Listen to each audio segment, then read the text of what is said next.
Good morning, good morning, good morning, and welcome to the beautiful Iceland. Yep, we're on another episode of Iceland. We are just packing up the van. We've been staying in this lovely little accommodation. Pretty location, absolutely stunning and amazing. Look at this for a view.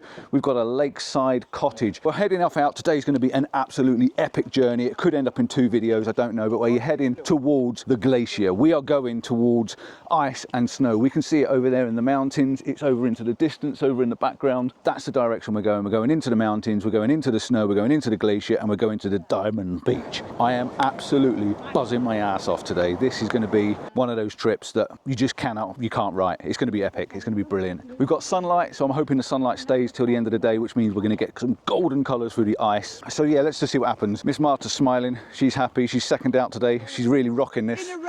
Second in a row. But yeah, we're all good. We're packed up. We're not coming back here tonight. We're going to somewhere else and then coming back here tomorrow. So let's get going.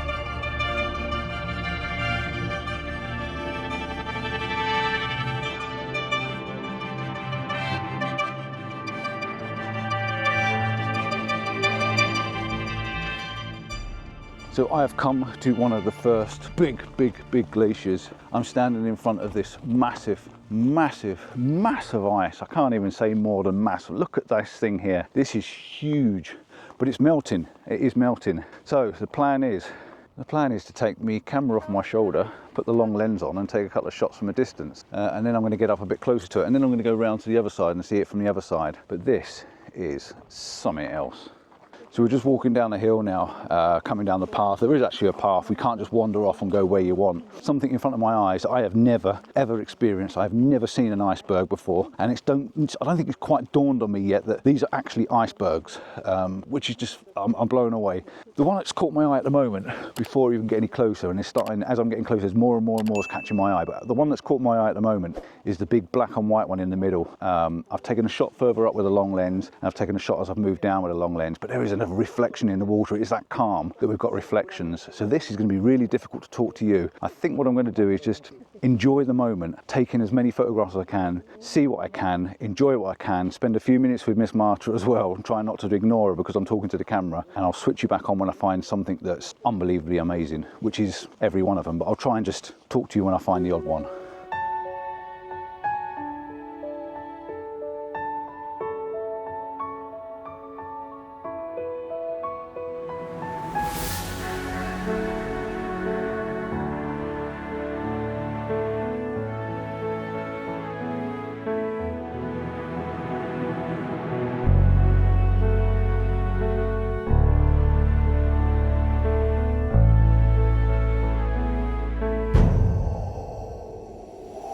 Like always with photography, when you're on top of something as amazing, as beautiful as this, as stunning, and just, it's just beyond all expectations really. It's just so amazing to see. It becomes very difficult. So the problem I've got, lots of icebergs, lots of chunks of ice, lots of floating ice debris. How to pick the subject to photograph. We've got reflection, we've got ice, we've got different textures of ice, we've got shapes, we've got lines, we've got mountains. Where's the photo? My eyes are buzzing around this, and it's a real fine line between enjoying being here and taking this in and just loving it for the moment, and trying to find a photograph that I know that I want to be happy with. Now I think I've got one. I think the scene in front of me, I've come round to the right. Everyone seems to have gone left because there's a lot more around there, but I've come round to the right. The reason being is because there is a heart in the mountains, which is just apt, you know, as you do. There's a heart in the mountain, and I like the fact there's a big chunk of ice. If I can probably show you on my shoulder. So we've got the heart going on there. We've got this big chunk of ice going on here with a line where it's leaning out, so the iceberg's leaning out of the water. In front of it, we've got another one with a line. In front of that, we've got another smaller sculpture, and then a smaller sculpture below that. And then below that, we've got the reflection of the top of the mountain, so you get the top and the bottom of the mountain in. Are you following so far? Yeah, that's what I've found in this maze. It's like being in a woodland, being surrounded in trees. You I'd never thought in the wildest imagination I'd ever turn around and say there's too much ice in the water. You know what I mean? It's surrounded by too much ice. I mean, for God's sake. But yeah, I think there's an image, but I've got to change the lens. My long lens is too long, so I've got to put the other lens on. And then I think that's going to be the best shot I can see at the moment. There's bound to be another one there.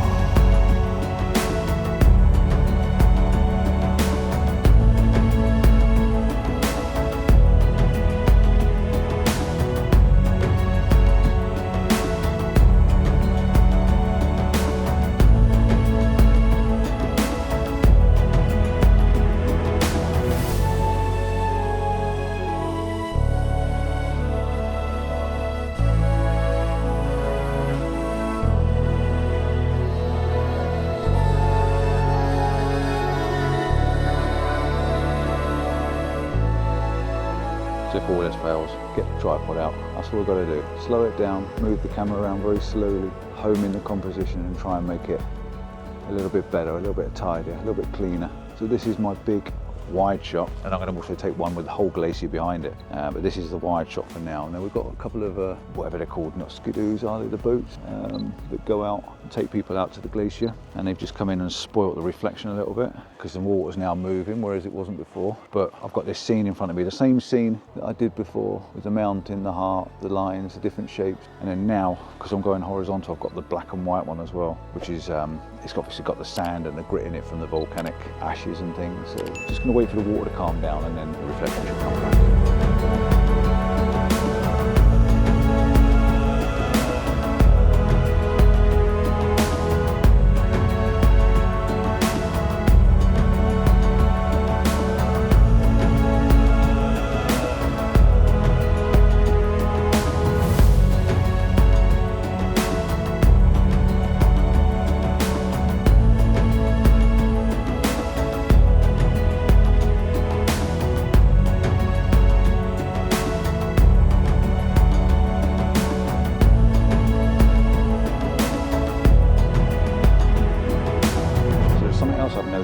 When you're walking across this, and again, it's like being in the woodland, like being in the trees. You need to watch the overlaps of the ice. So if I can try and explain, if I zoom you in a little bit, let's get you in. Now have a look at this sort of section here. See where this line is here and this iceberg here, and then you've got the one at the back there, the black one. If I start to move to the right, you'll see that the black one then disappears behind this edge, and then this one sticks out. But then if I go back this way and keep watching that line, you'll see that if you're too far around to the right, this one then there is overlapping this one at the back there. So it's trying to find that fine position that you can get the gap between the two, and you've now got a gap between here, and then you've got a gap between there, and then it opens it all up.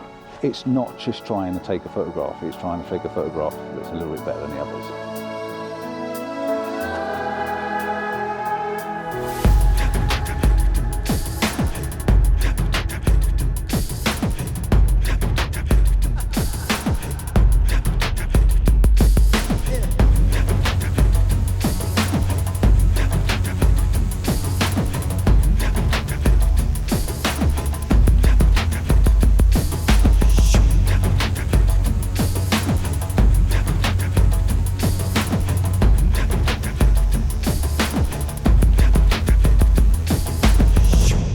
Right, so I've spotted a little something I want to get a shot of, and I'm going to have to put the long lens on for this. So I'm just going to swap this one out for a minute and put the long one on, and I'll show you the photograph. It looks like a serpent coming out of the water, almost like a lizard or a snake or something. So I'm just going to get a quick shot of that, and I'll show you what I mean. It definitely looks like it looks like an otter, or if not an otter, like a little, yeah, like a seal or something. It looks like it's climbing out the water. So I'll just get a shot and I'll show you what I'm talking about. So let's zoom right in, and then go around just a little bit further, just to separate. It looks like a seal, doesn't it? Yeah, it's not, but it's an ice seal, just peering out the water. Yeah. There we go, job done. It looks like it's got a nose and an eye and everything.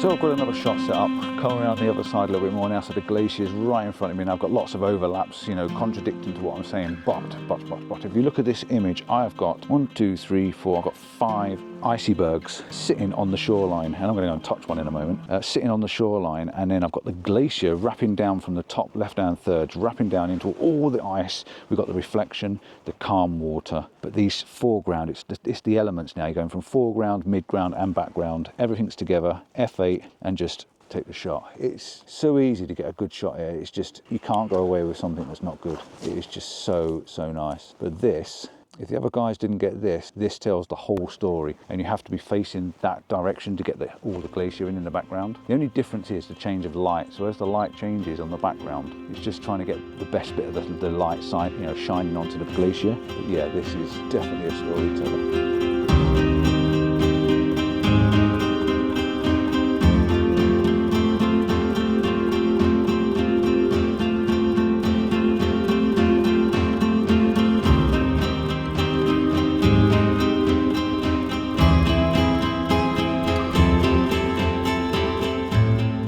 Just heard an almighty crumbling, cracking, crushing noise. We don't know whether it was a bit of an avalanche or whether it was ice dropping into the water. There's no ripples through the water, so I don't think it was ice dropping through the water. But at the moment, this scene in front of me is an absolute stunner. This has got the perfect glass reflection, the perfect glass reflection. It's got the mountains, it's got layers in it from the ice on the right hand side going to the mountain, to the layers, and in the middle, which there's a patterned one with all the stripes on it where it's flipped over and worn away, and then you've got this little ringlet one as well. And don't forget, this is moving all the time. This will never ever be the same ever again. This one-off shot will never ever be here again. That's what makes this so unique, so perfect. And the sky's even playing ball. You've got these lines going through the sky as well with these soft clouds. The light's just fantastic. And now I've just seen another sea monster. How cool is that? Can you see like it looks like an otter, not an otter, like a big seal. So you've got his head, and then you've got its fin, and his fin, his head, his fin, and its tail. Yeah, I know we're nuts, aren't we?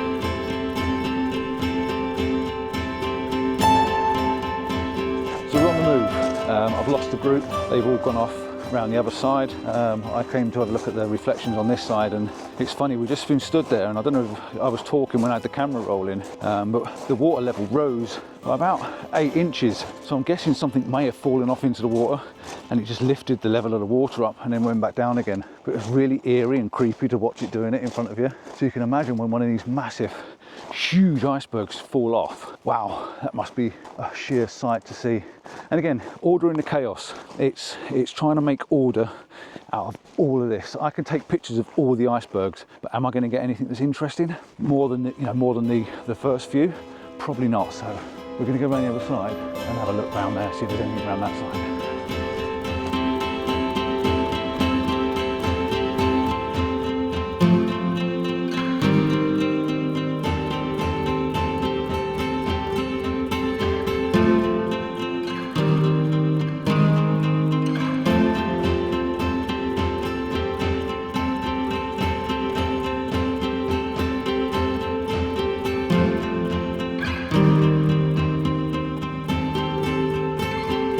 Well, the sun's behind my head, so I'm looking very dark and shadow-like, aren't I? But we've come down to the next one, the lagoon shot. I'm not sure if I would have stopped at this car park, but I'm kind of glad I did. There's some massive, huge icebergs in the lagoon, and this is the one that floats out and goes out into the sea, and then they come back as diamonds on the beach, and that's where we're heading, to the diamond beach. But first of all, we've got a couple of massive, huge, monstrous icebergs to get photographs of. So let's get cracking. Big lens is on my shoulder. As I get closer, I'm going to have to go to a smaller lens, but I'm going to start up here, up on the bank, before I creep down low, because I like looking down on them, and then maybe we'll go down lower and look up at them.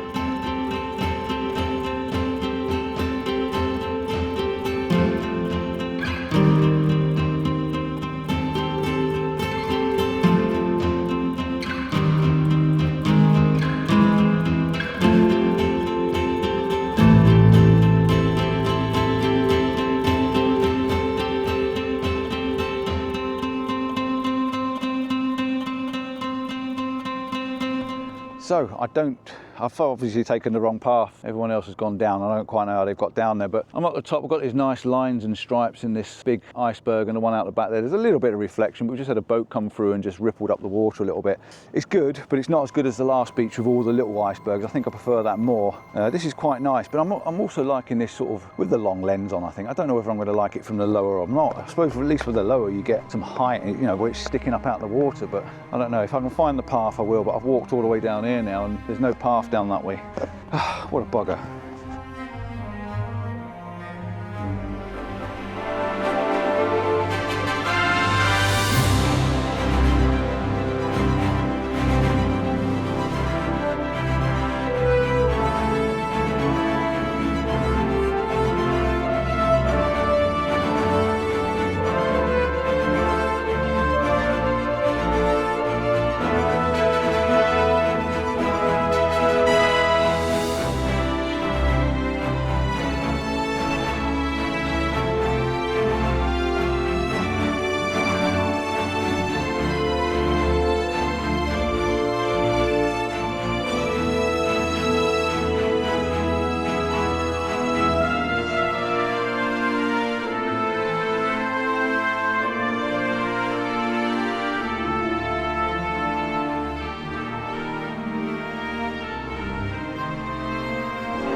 We're walking along the beach and there's a couple of seals, which there's no way I can show you, they're just little spots, but there's seals out in the lagoon and they're just bobbing up every so often, but they're a long way off. There's quite a few of them. I can see one, two, there was a third one down here just now. There was a couple further back. There was even snorkelists in the water, which is pretty good. But we're walking along the far end, we're coming up onto the bridge, the outlet to where the icebergs flush out into the sea. Now there isn't many, unless there's a lot around the corner, but there isn't many. So I'm guessing there's not going to be much ice on the actual beach. Now this beach can be completely littered. There could be thousands and millions of pieces of ice, all the little diamonds that are floating around on the black sand. But I'm guessing we're going to be a little bit unlucky and not quite so many. I could be wrong, but I'm guessing with the amount of ice that's floating around in this lagoon, there's not going to be that much on the beach. But there's some huge pieces. I tried to fly the drone out at one point and it was that far away. I'm like, I'll give up, and I flew it back. It was a long way off. It's a lot further off than you think it is. But there's a big piece in front of me at the moment and she's really black. And that is all the black sand, all the lava ash, all the lava that's broken down, and it's all volcanic ash, isn't it? It's all volcanic sand, and that's the blackness in it. So, and also there's boats around because they're taking out tours. There's canoeists out there. There's little dinghy things. There's all sorts going on out there. So I've got a couple of pictures with the boats near them as well, which makes the scale, it gives you some size. But this one, yeah, this is quite a big black one, and she's just over there.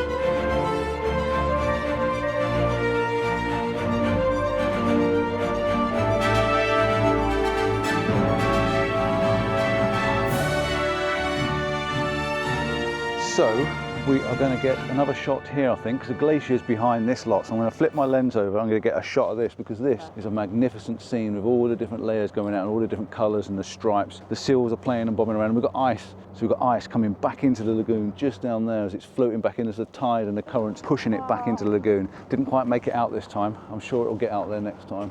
But yeah, the tide's obviously on its way back in then. So this is the lagoon entrance. This is the bridge that we will be traveling over when we finish down here, heading to our hotel. And like I say, the tide is coming in, so that is something to be aware of. But this is the bridge that we'll be heading over. Oh, that made me jump then. So yeah, we are now heading towards Diamond Beach, but that's it. That's the lagoon entrance. So let's see what we can find down here. Just a couple would be nice.